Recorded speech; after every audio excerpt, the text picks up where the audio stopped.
नमस्कार, मी अनिता केदार्स रेसिपीजमध्ये खूप खूप स्वागत आहे तुमचं। आज आपल्याला बनवायचं आहे पनीर। पनीरपासून आपण बऱ्याच भाज्या बनवू शकतो। पनीर बटर, पनीर मसाला, पनीर मिक्स भाजी किंवा बरेच प्रकारची मिठाई पण बनवू शकतो। रसमलाई, रसगुल्ले असे बरेच पदार्थ आहेत। तर त्याकरता मी हे 1.5 लिटर दूध घेतलेलं आहे आणि हा एका लिंबाचा रस घेतलेला आहे। फुल फॅट दूध आहे हे आणि हे बघा एका लिंबाचा रस मी काढून घेतलेला आहे। आता आपण दूध गरम करायला ठेवूया। हे बघा आपलं दूध पूर्णपणे तापलेलं आहे, छान उकळी आलेली आहे। आता आपल्याला यात लिंबाचा रस घालून घ्यायचा आहे। असा हळूहळू घालायचा आहे, म्हणजे दूध आणि पनीर आणि पाणी वेगळं होईल। आणि हे हलवायचं आहे 2 मिनिटं।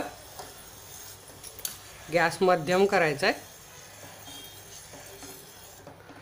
इथे तुम्ही बघू शकता, हे बघा लगेच बघा कसं हिरव्या रंगाचं पाणी निघालेलं, म्हणजे परफेक्ट आपलं पनीर बनलेलं आहे। लगेच दूध फाटलेलं आहे। हे बघा पनीर आणि पाणी पूर्णपणे वेगळं झालेलं आहे। आता आपण हे गाळून घेऊया।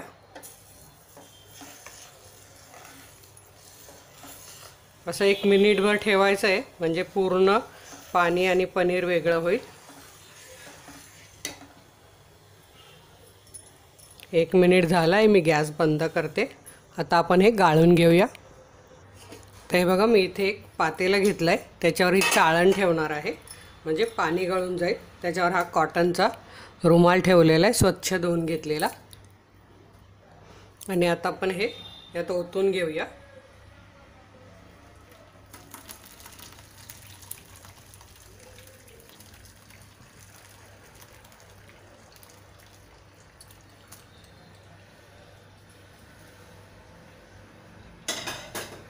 हे पनीरचं जे खाली पाणी गाळून निघालेलं आहे ते अजिबात फेकायचं नाही आहे। त्यात फार पौष्टिकपणा असतो।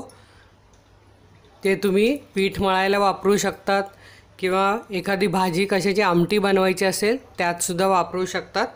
खूप विटॅमिन्स असतात त्याच्यात, तर प्लीज ते पाणी फेकू नका। आता यावर आपण थंड पाणी घालून घेणार आहोत।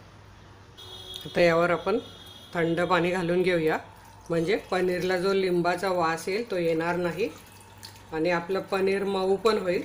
त्याकरता हे लगेच पाणी यावर 1 ग्लासभर घालून घ्यायचं।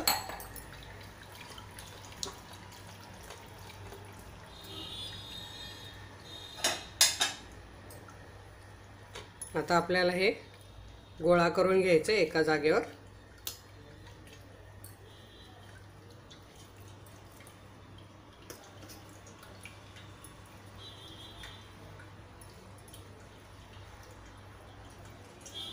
हे बघा याचं पाणी गळतच आहे अजून। अशी खाली एक पसरट करून ठेवायचं आपल्याला, म्हणजे आपलं पनीर छान चौकोनी होईल। आणि याच्यावर वजन ठेवायचं आहे।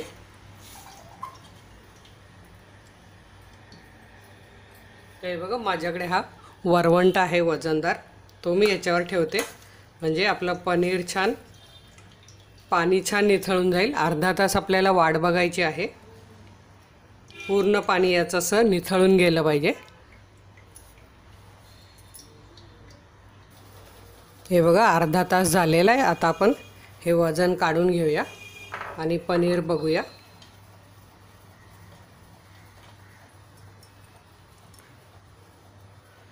बघा एकदम छान असं पनीर आपलं तयार झालेलं आहे। आता हे मी कापून दाखवते। तर हे बघा आधी मी हे साईडचं काढून घेते आणि आता आपण याचे चौकोनी पीस तयार करून घेऊया। बघा एकदम छान पनीर झालेलं आहे, घरच्या घरी सॉफ्ट आणि मऊ मस्त। त्यापासून आपण मिठाई, भाजी काहीही बनवू शकतो।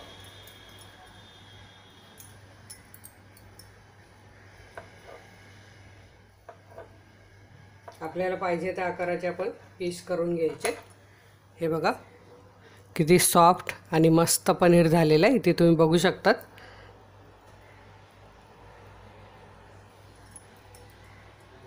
मस्त पनीर आपल्या इथे तयार झालेलं आहे। आता मी हे सगळं कापून घेते।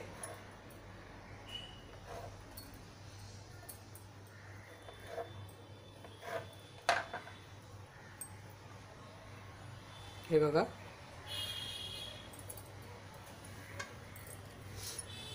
किती छान आपलं पनीर तयार झालेलं आहे, तुम्ही बघू शकतात। हे असंच फ्रीजमध्ये ठेवलं तर 8 दिवस पण टिकतं डब्यात झाकून। तुम्ही जर माझे व्हिडिओ पहिल्यांदाच बघत असाल तर व्हिडिओच्या खाली अनिता केदार्स रेसिपीज नाव आहे, त्याच्या बाजूला एक सबस्क्राईबचा आयकॉन आहे, त्यावर क्लिक करा। ते केल्यावर एक घंटीचं चिन्ह येतं, त्यावर क्लिक करा। म्हणजे काय होईल, मी जे हे व्हिडिओ यूट्यूबला अपलोड करते त्याचं नोटिफिकेशन सर्वात आधी तुम्हाला मिळेल आणि तुम्ही माझे व्हिडिओ बघू शकाल। आणि बघून झाल्यावर व्हिडिओला लाईक करायचं आहे आणि मित्रमैत्रिणींना शेअर पण जरूर करायचं आहे। आणि अशा छान छान रेसिपी बघण्याकरता तुमच्या स्क्रीनवर आता माझा लोगो आला असेल, त्यावर क्लिक करा। धन्यवाद।